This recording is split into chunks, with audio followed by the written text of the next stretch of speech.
세상은 왜 인기 없는 남자를 싫어하는가? 여러분 이거 많이 듣던 얘기죠.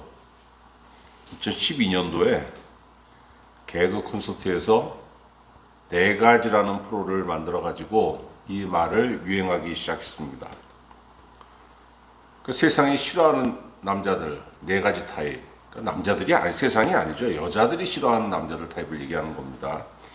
인기 없는 남자, 촌스러운 남자, 뚱뚱한 남자, 키 작은 남자. 근데 저는 그 네 가지를 보면서 허경환이 제일 안 됐더라고요. 키 작은 남자. 아니 누가 작고 싶어서 작습니까? 이건 내 탓이 아니잖아요. 이건 아무리 노력해도 어떻게 되는 게 아니에요. 키 작은 거는. 근데 나머지 셋은 뭡니까? 인기 없는 거, 촌스러운 거, 뚱뚱한 거. 물론 여러분 이거 극복하는 거 쉽지 않습니다. 우리가 다이어트 얼마나 많이 실패를 합니까? 그럼에도 불구하고 성공하는 사람들이 있어요. 그 무슨 말씀입니까 그게? 할 수 있다는 거예요 그거는.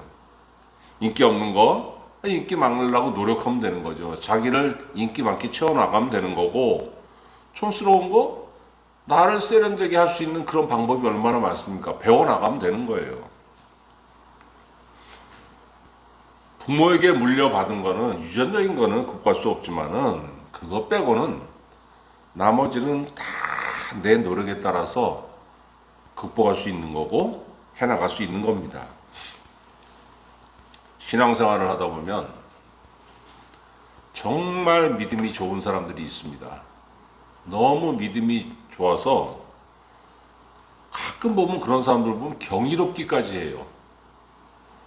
와, 어떻게 저렇게 믿음이 좋을 수 있을까? 어떻게 저렇게 담대하게 말을 할 수 있을까? 사기꾼이 아닌 이상 내가 뻥뻥 큰 소리 칠 수 있는 건 뭡니까? 그거 가능하니까 그런 얘기 하는 거예요. 그러니까 그렇게 담대한 말들을 막 하는데 실제로 그게 실행이 됩니다. 대단한 믿음의 소유자들입니다. 그런 사람들 보면 부럽죠. 야, 이왕 교회 다니면서 신앙생활 하는 거 나도 저런 경지에 한번 도달해 봤으면. 근데 과연 가능할까? 이게 가능하지 않다고 생각하는 이유가 뭐냐면 믿어지지가 않습니다. 저 사람 믿어지니까 그런 말을 하는 거거든요. 왜 나는 설교를 듣고서 아멘을 못할까?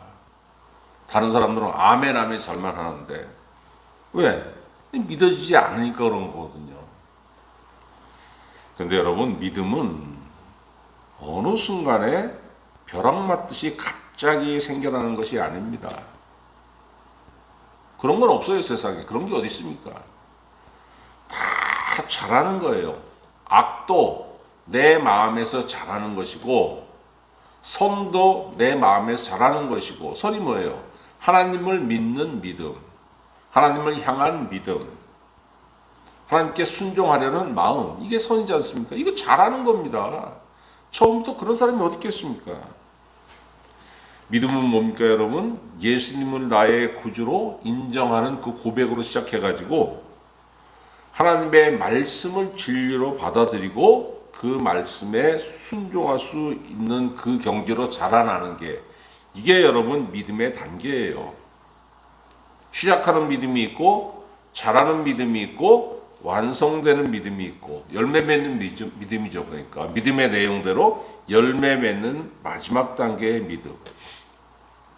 그래서 사도 바울이 이걸 구분했지 않습니까? 로마서 1장 17절 복음에는 하나님의 의가 나타나서 믿음으로 믿음에 이르게 하나니 기록된 바 오직 의인은 믿음으로 말미암아 살리라 함과 같으니라. 무슨 말씀이에요 이게? 네가 말씀을 읽고 하나님의 구원의 말씀을 받아들였더니 그 말씀이 너로 하여금 예수 그리스도를 너의 구주로 믿는 믿음에 이르게 하시고 그 믿음이 자라가지고 예수 그리스도를 믿는 믿음에서 발전해가지고 하나님의 말씀 전체를 진리로 받아들이고 그 말씀에 순종해서 결국은 네 인생 후반부에 그 말씀대로 열매 맺게 하셨더라.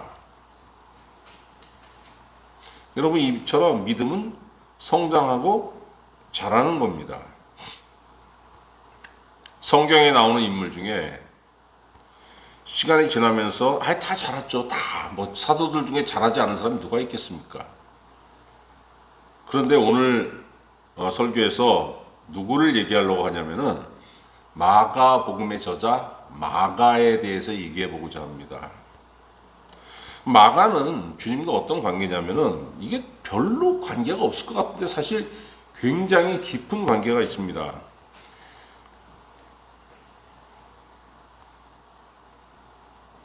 예수님이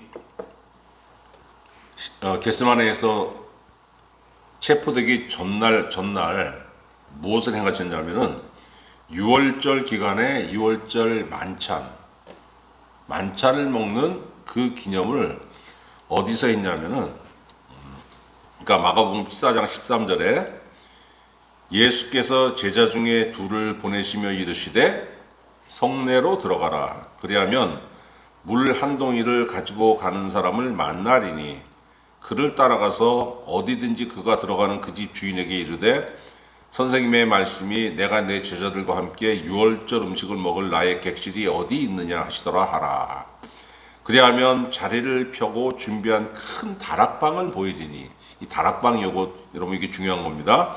거기서 우리를 위하여 준비하라. 이렇게 말씀하셨어요. 얼마나 뜬금없는 말씀입니까?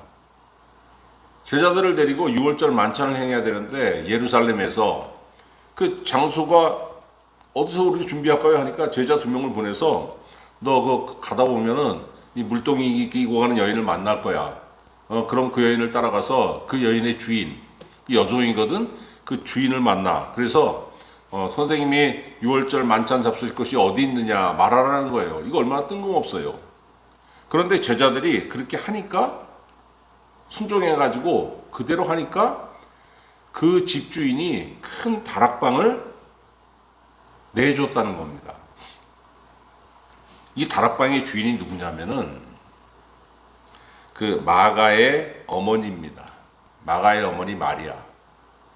그리고 그 여자는 예수님의 제자였어요. 예수님의 말씀을 듣고 회심하고 예수님을 따르는 주님의 제자였던 겁니다. 그러니까 하나님께서 뭐 꿈으로 미리 보이셨든지 아니면은 이 여자가 마리아가 기도할 때 그 기도 중에 응답을 받았든지 아무튼 뭐 그렇게 해가지고 예수님께서 그렇게 제자들에게 말씀하시니까 자연스럽게 일이 이루어질 수 있도록 하나님께서 미리 준비를 하신 겁니다. 자, 여러분 이 다락방에서 어떤 일이 벌어졌습니까? 예수님께서 6월절 초유의 만찬을 이 다락방에서 행하셨고 거기서 또 뭘 제정하셨냐면은 성만찬. 우리가 성찬식 할 때 그 빵을 먹고 주님의 그 살이 되는 빵을 먹고 주님의 피가 되는 그 음료, 포도주를 마시잖아요.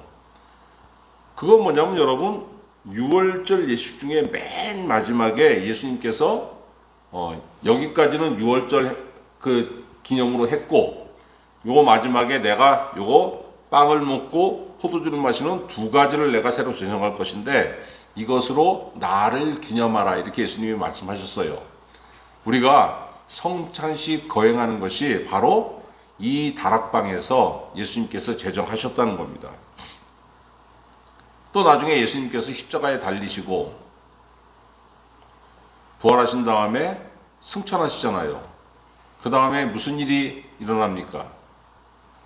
120명 제자들이 이 다락방에 모여서 기도하다가 뭐가 임합니까?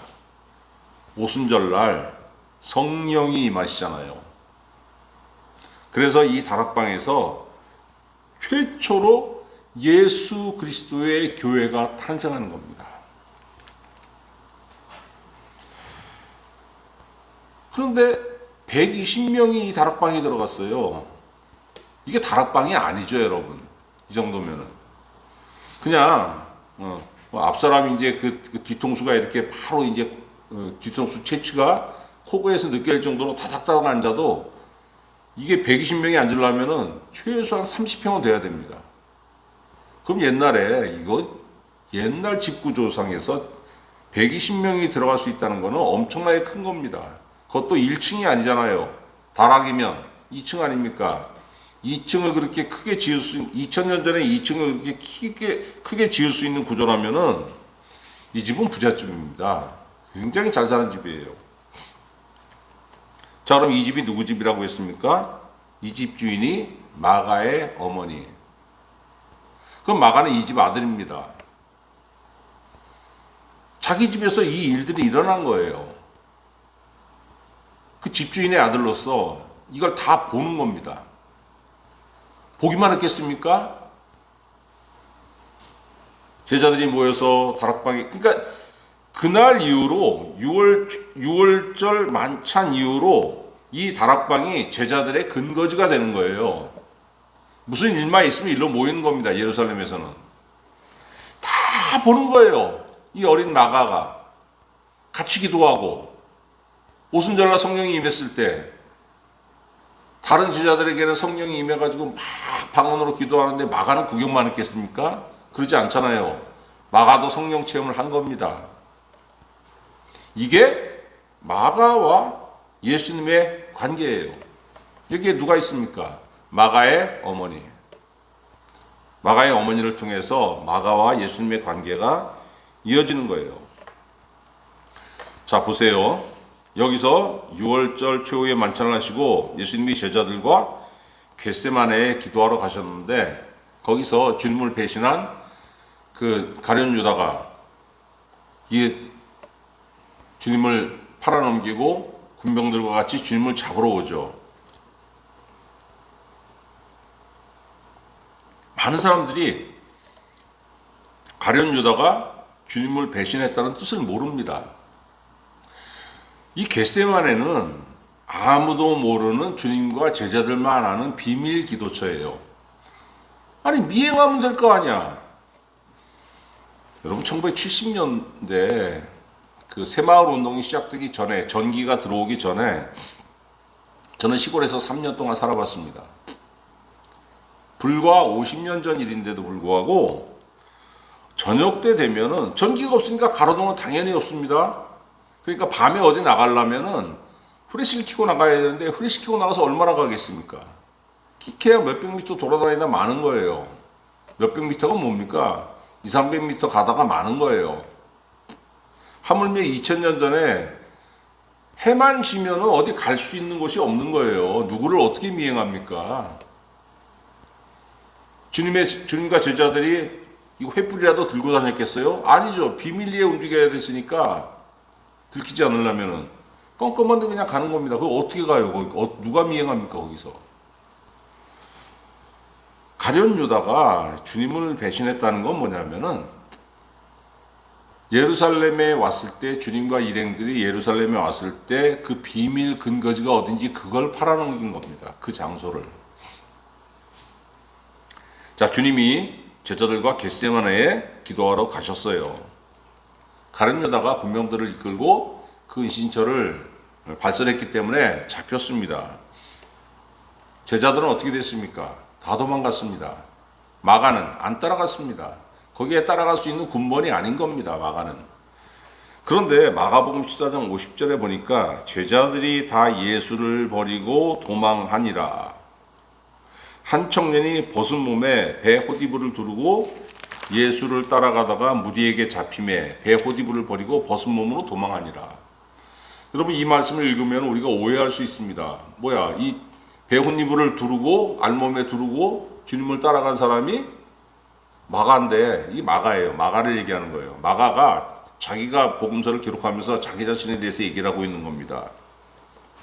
그런데 이 주의하지 않고 읽으면은 마가도 겟세마네에 같이 따라간 걸로 우리가 오해를 할 수 있는데 그게 아닙니다. 자, 제자들은 다 도망가고 군병들이 주님을 체포해가지고 오면서 마가의 집 앞을 지나가는 거예요. 얼마나 시끌벅적 했겠습니까? 기분이 좋아서 우리가 한 건 했어. 그리고 저 예수라고 하는 저 이단자, 저 괴수를 우리가 드디어 잡았어. 자기들이 박장대소하면서 깔깔거리면서 주님을 욕하면서 얼마나 시끌벅적했겠어요, 그 밤에.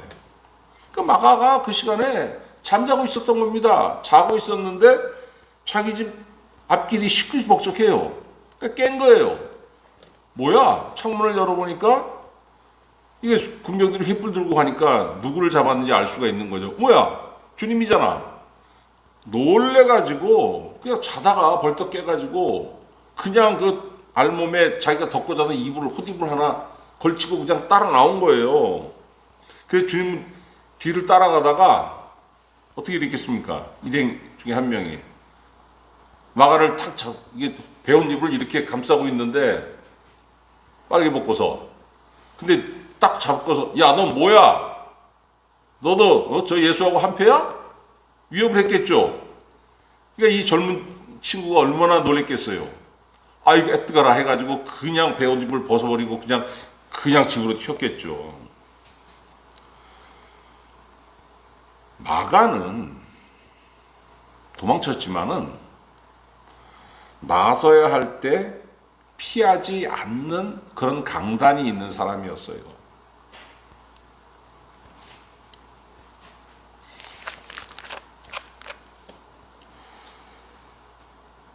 젊은 시절 은혜를 체험한 마가가 바울의 전도 여행에 동참하게 됩니다. 그런데 전도 여행이 그 당시 얼마나 힘들었겠습니까? 바울이 뭐라고 합니까? 내가 40에 한 대를 가만 매를 5번을 맞았다고 전도 여행을 하면서 채찍으로 때리는 건데 그냥 일반 채찍이 아닙니다. 채찍 끝에다가 납을 달아요. 쫙 때리면은 그 납이 그 채찍줄이 쫙 몸에 감기는데 끝에가 납이 달았으니까 휙 감기잖아요. 그러면서 납이 살을 팍 파고들어서 살을 뜯어버립니다. 그런 39대의 채찍형을 5번을 맞고 강도의 위협, 물의 위협, 칼의 위협, 불의 위협 어마어마하게 당했다고 사도 바울이 고백하지 않습니까? 근데 마가라는 청년이 은혜 받았기 때문에 그리고 두려움을 피하지 않는 그 강단 있는 성격 때문에 여기에 동참을 한 거예요. 자, 은혜를 극복할 수 있을 줄 알았습니다. 그런데 마가가 아직은 그럴 수 있는 깜냥이 안 됐던 거예요. 사도행전 13장 13절 바울과 및 동행하는 사람들이 바보에서 배 타고 밤빌리아에 있는 버가에 이르니 요한은 그들에게서 떠나 예루살렘으로 돌아가고 이 요한이 누구냐면 마가 요한 사도 바울의 저자 마가를 얘기하는 거예요.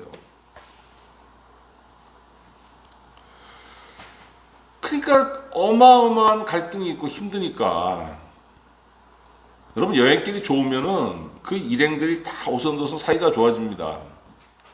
이 여행길 힘들어 보세요. 일행들이 다 갈등이 생기고 말도 가시돋친 말을 하게 되고 그래서 연인끼리는 절대 배낭여행 가지 말라는 말이 있지 않습니까? 힘드니까 서로 가시돋친 말을 하게 되고 연인끼리 배낭여행을 가면은 그게 헤어지는 계기가 될 수 있다고 그 전문가들이 경고하지 않습니까? 그러니까 마가 요한이 견디지 못하고 1차 전도 여행을 같이 따라 나갔다가 밤빌리아라는 곳에서 집으로 돌아간 겁니다. 근데 여러분 생각해 보세요. 그 사람 혼자 간다고 끝나는 게 아닙니다. 다들 이 악물고 버티고 있는 겁니다. 은혜가 아무리 충만해도 여러분 은혜로 안 되는 게 있는 거예요. 왜? 육을 입고 있기 때문에 우리가 육체의 고통이 극한까지 가면은 은혜로 안 되는 겁니다. 쉴 때 쉬어야 되는 거고 먹을 때 먹어야 되는 거고 즐거울 때 즐거워야 되는 건데 2000년 전에 전도 여행에 그런 게 어디 있겠습니까? 마가 요한이 돌아가는 걸로 끝나는 게 아닌 겁니다. 많은 사람들이 거기서 다운되게 만든 거예요. 일행들이 다운되게. 바울이 마음이 상한 겁니다. 그래서 자, 오늘 본문 말씀. 이게 13장, 사도행전 13장 13절에서 마가 요한이 포기하고 돌아간 문제 때문에 사도 바울이 마음이 상했습니다. 2차 전도 여행을 바울과 바나바가 계획을 하면서 1차에서 실패하고 중도에 돌아갔던 마가를 어떻게 할 것이냐, 이 문제 가지고 둘이 대립합니다. 바울은 걔 안 돼. 걔 때문에 우리가 다운됐잖아. 많은 사람들이 실망했잖아. 그런 사람 어떻게 우리가 데리고 가냐. 또 실패하라고. 바나바는 근데 37절에 마가라고 하는 요한도 데리고 가자고 주장합니다. 근데 타협이 안 되고 둘이 싸워요. 마가 문제로. 갈라섭니다. 40절에 보니, 오늘 39절까지 본문인데 40절에 보니까 바울은 신라를 택한 후에 형제들에게 주의 은혜의 부탁을 받고 떠났다. 바울은 신라라는 그 사람을 택해서 전도 여행을 가버리고 바나바는 마가를 데리고 자기 고향 구브로라는 곳, 구브로가 어디냐면 여러분 지금 키프로스, 그리스와 그 터키 사이에 있는 어떤 조그만 섬이에요. 글로 전도 여행을 하러 간 겁니다. 그런데 왜 바나바는 바울이 그렇게 반대함에도 불구하고 왜 마가를 데려가야 한다고 그렇게 고집을 했을까? 바나바에게 마가는 어떤 사람이냐면은 자기 누님의 아들입니다. 조카예요, 조카. 골로새서 4장 10절에 바울이 뭐라고 하냐면은 바나바의 생질 마가. 생질이라고 무슨 뜻이냐면은 조카인데 어떤 조카냐면은 누이의 아들을 생질이라 그래요. 누이의 아들. 그러니까 바나바는 마가에게 외삼촌이 되는 겁니다. 그러니까 여러분 어떻게 되겠어요? 근데 바나바가 어떤 사람인지 알아야 됩니다. 우리가. 바나바는 성령이 충만한 사람이었고 이 사람은 사람들을 위로할 수 있는 어떤 달란트가 있는 사람이었어요. 그리고 헌신하는 사람이었습니다. 사도행전 4장 36절 구브로에서 난 레위족 사람이 있으니 이름은 요셉이라. 사도들이 일컬어 바나바라 하니 번역하면 위로의 아들이라. 이 사람 원래 이름이 요셉인데 이 사람이 은혜 받고 어떤 달란트가 있냐면 실망한 사람들을 세워주는, 남을 위로하는 그런 은사가 있었다는 거예요. 그래서 사도들이 그에게 바나바라는 별명을 붙여준 겁니다.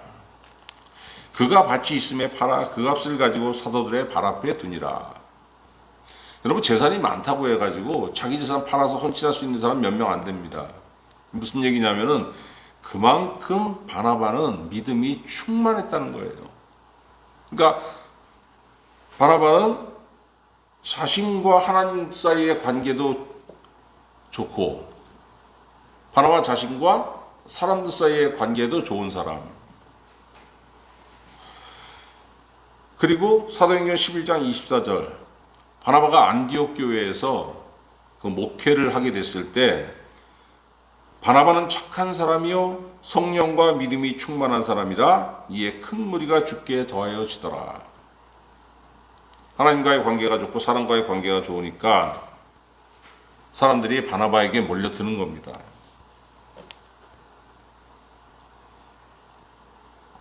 사도 바울이 다메섹 도상에서 회심한 후에 예루살렘으로 사도들을 만나러 왔는데 다 피해요. 그럴 수밖에 없잖아요. 본인은 회심했다고 하는데 누가 믿어요? 누가 보증합니까 그거를? 저 인간 저거 우리 잡아다가 죽이던 인간 아니야? 저기 무슨 갑자기 회심했다고 보니까 그거 어떻게 믿어요? 계략인지 어떻게 알겠습니까? 다들 바울을 피하고 있는데 바나바가 나서서 사도 바울을 데려다가 그 사도들에게 데려가서 중재를 한 사람입니다. 이 사람 회심한 거 진짜야. 회심하고 난 후에 막 유대인들하고 그 믿음 문제로 막 다퉜던 것까지 내가 알아. 이 사람 회심 진짜로 한 거야. 그래서 사도 바울이 예루살렘에서 바나바 때문에 인정받을 수 있었던 겁니다. 그리고 예루살렘에서도 사도 바울이 계속 예수 그리스도를 전하니까 유대인들이 죽이려고 합니다. 그래가지고 그 바울이 성문을 나가면은 따라가서 죽이려고 칼을 품고 그냥 성문을 지켜요, 유대인들이.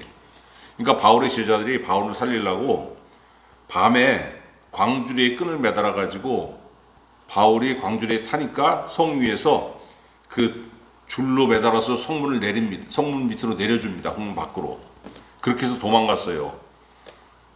바울 사도가 어디로 도망가냐면 자기 고향 길리기아 다소라는 곳으로 도망가서 거기서 은거합니다. 은거하면서 뭐 했겠습니까? 기도하면서 기도 중에 예수 그리스도를 만나고 예수님께 배우고 예수님께 배운 것들, 이 구약 성경에 정통한 사람이니까 구약 성경을 읽으면서 찾아보고 예수님 말씀하신 거 찾아보면서 자기 나름대로 신앙 체계를 확립했겠죠. 그렇기 때문에 바울의 어떤 신학이 바울 서신에서 우리 쫙 이 주옥 같은 말씀들이 나오잖아요. 바나바가 안디옥에서 목회를 하게 됐을 때 자기 고향에서 은거하면서 기도하고 성경 연구를 하고 있는 바울을 불러옵니다. 바울이 사도로서 정식으로 나설 수 있게 된 것도 누구 때문이냐면 바나바 때문이에요. 이렇게 바나바는 사람을 세울 수 있는 어떤 은사가 있는 사람입니다. 여러분, 그래서 우리에게도 뭐가 필요하냐면 특히 젊은 사람들, 나를 세워줄 수 있는 사람을 만나야 돼요. 근데 대부분 그런 사람이 없죠. 나를 이용해서 자기가 올라가려고 그러지 대부분 나를 세워주는 사람 별로 없습니다. 근데 하나님께서 나와 함께 하시면은 그런 사람을 붙여주시게 되는 거예요. 그것을 위해서 여러분 기도하세요. 젊은 사람들은. 하나님께서 마가를 하나님의 사람으로 키우기 위해서 바울과 바나바 사이를 갈라놓으신 거예요. 그래서 마가를 마가의 삼촌 바나바에게 붙입니다. 삼촌을 쫓아다니면서 그 넉넉한 이품과 그 은혜의 사람인 삼촌 바나바를 쫓아다니면서 마가가 많이 배웠겠죠. 사람이 바뀝니다. 사도 바울이 짜증냈지 않습니까? 뭐 마가 요한? 야, 걔 못 써. 지만 망가지는 게 아니고 다른 사람 다운시키게 만드는 인간 아니야. 그건 못 써. 그러다가 바나바에게 배우고 난 다음에 이 사도들의 평가가 바뀝니다. 여러분, 사도 바울이 마가에 대해서 나중에 어떻게 얘기합니까? 디모데후서 4장 11절에 보니까 디모데야, 네가 올 때에 마가를 데리고 오라. 그가 나의 일에 유익하니라. 평가가 완전히 바뀌는 거잖아요, 지금. 그전에는 못 써. 무슨 전도여행에 데려가자 그래. 안 돼. 그러다가 바나바에게 배우고 난 이후로 그가 바울을 찾아갔겠죠. 같이 또 사역을 했겠죠. 새로워진 마가를 바울이 직접 보고 체험한 거 아닙니까? 마가를 통해서 위로를 받았겠죠. 그래가지고 디모데에게 편지를 보낼 때 뭐라고 합니까? 네가 올 때 마가를 데리고 오라. 그가 나의 일에 유익하니라. 빌립보서 1장 24절 또한 나의 동역자 마가 아리스다고 데마 누가가 문안하느니라. 나의 동역자 마가라고 마가를 자신 있게 앞에 내세우는 거예요. 사도 바울이 이제 옛날에 그렇게 평가절하했던 그 사람이었는데 베드로는 어떻습니까? 베드로전서 5장 13절 택하심을 함께 받은 바벨론에 있는 교회가 너희에게 문안하고 내 아들 마가도 그러하느니라. 마가를 자기 아들이라 그러잖아요. 베드로가 지금. 그만큼 은혜 안에서 배우고 기도했더니 성장했다는 거예요. 이 변화된 마가의 가장 중요한 사역이 뭡니까? 마가복음 기록한 거. 마가복음을 통해서 우리가 예수님에 대해서 얼마나 많이 배웁니까? 종으로서의 예수님, 능력자로서의 예수님. 마가복음이 언제 쓰여졌냐면은 여러분, 마가는 이 로마에서 이 교회 사역을 했어요. 로마에서 목회자로 산 겁니다. 근데 로마에서 박해가 제일 먼저 시작된 곳이 로마잖아요. 얼마나 많은 교인들이 믿음이 떨어졌겠습니까? 진짜 주님이 우리와 함께하는 건 맞습니까? 왜 하나님, 전지전능하신 하나님이 왜 우리를 못 지켜주십니까? 왜 우리를 죽음에 그냥 던지십니까? 그런데 마가가 쓴 그 복음서를 읽으면서 예수님의 행적에 대해서 더 자세히 알게 됐고, 얼마나 많은 사람들이 그 책을 읽고 위로를 받았겠으며, 아, 주님도 하나님의 아들임에도 불구하고 고난을 받았구나. 나도 고난을 견뎌야지. 순교하는 거지 뭐. 그게 내 기회가 오면. 이런 믿음이 자라게 된 거예요. 믿음이 자란 마가를 통해서 성도들의 믿음이 자라는 겁니다, 여러분. 어떤 사람이에요, 마가? 젊은 시절부터 주님을 알았고 오순절의 사도들과 같이 성령 충만한 체험을 했어요. 그럼에도 불구하고 주님을 위해서 일하고자 했지만 성숙하지 못했기 때문에 전도 여행에서 실패했습니다. 그때 여러분, 마가가, 사도 바울이 그렇게 비난을 했지만 마가 자신은 어땠겠어요? 얼마나 비통했겠습니까? 아, 나는 인간이 이거밖에 안 돼? 하나님, 정말 일하고 싶었는데, 정말 뭔가 뜻깊은 일을 하고 싶었는데 나 자신이 이거밖에 안 되는 겁니까? 얼마나 자기 자신이 자책을 많이 했겠습니까? 하나님께서 바나바를 붙여주셔가지고 그를 성장하게 하셨고, 그 결과 그는 하나님의 사역에서 중요한 일꾼이 되게 하신 겁니다. 여러분, 이왕 신앙생활을 하는 거 우리도 뭔가 중요한 일을 해보고 싶잖아요. 그리고 하나님께 칭찬받는 일꾼이 되고 싶지만, 왜 나는 그런 능력이 없지? 실망스럽잖아요. 여러분, 마가 같은 신앙의 위인은 갑자기 되는 게 아니에요. 어머니가 심었고 삼촌이 키웠고, 마가 한 사람을 위해서 얼마나 많은 공이 들어갔습니까? 하나님은 우리에게 어떤 은혜를 주셨습니까? 교회 안에 있어라. 교회 안에서 배워라. 교회 안에서 기도해라. 그럼 성장할 거야. 우리의 동역자를 붙여주셨고, 목회자를 붙여주셨고, 기도의 동지들을 붙여주셨고, 교회에서만 할 수 있는 얘기들이 있어요. 교회를 떠나서 절대 못하는 얘기들이 있습니다. 신앙에 관한 얘기, 예수님에 관한 얘기, 내 삶과 신앙에서 고민 문제들, 밖에서 누구 얘기하겠습니까, 그거를. 근데 그런 얘기들을 서로 나누고 서로 위해서 기도해주고 하면서 신앙이 조금씩 자라는 거예요. 그러다 보면은 마가처럼은 못해도 하나님께서 우리에게 정하신 일, 너에게는 네가 이것 때문에 필요해. 그런 일들이 열매 맺혀지고, 그런 일들로 인해서 하나님께 영광을 돌리게 된다는 겁니다. 여러분, 기도하시고 하나님의 말씀에 관심을 가지시고, 그래서 여러분 성숙한 신앙인이 되시고 주님의 일에 쓰임받는 귀한 일꾼으로 자라가시는 주님의 성도가 되시기를 우리 주 예수 그리스도의 이름으로 축원합니다. 기도하겠습니다.